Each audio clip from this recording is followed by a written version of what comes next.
hello लोगोफोर good morning आंनि मोनसे गोदान भिडिअ नोंथांमोनखौ फिनिफोरा फैबाय स' गोबाव समनि उनाव आं मोनसे मिनि ब्लग लाबोनो होननानै सानदोंमोन नोंथांमोननि गेजेराव स' मिनि ब्लगखौ लाबाय आं स' दिनै जोंनिया केफे क्लसमोन आरोना केफे क्लसखौ आङो जि रुमनि जि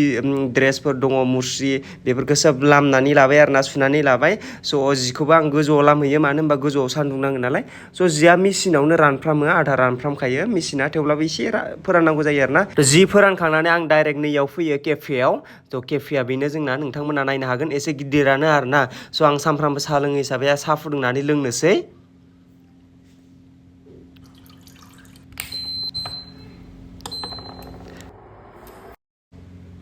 स' सापात एसे होनोसै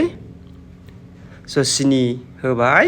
बिनि उनाव साहायाबो रेडि स' मैयानि केक एसे आग्लायनाय दंमोन आं बेजों जाबाय आरोना साहा लोंबाय बिराद टेस्टि यामि याम याम याम याम स' भिडिअखौ मोजां नांदोंबा नोंथांमोना लाइक आरो साबस्क्राइब होगोन थ' नेक्स्ट भिडिअ लोगो मोनसिगोन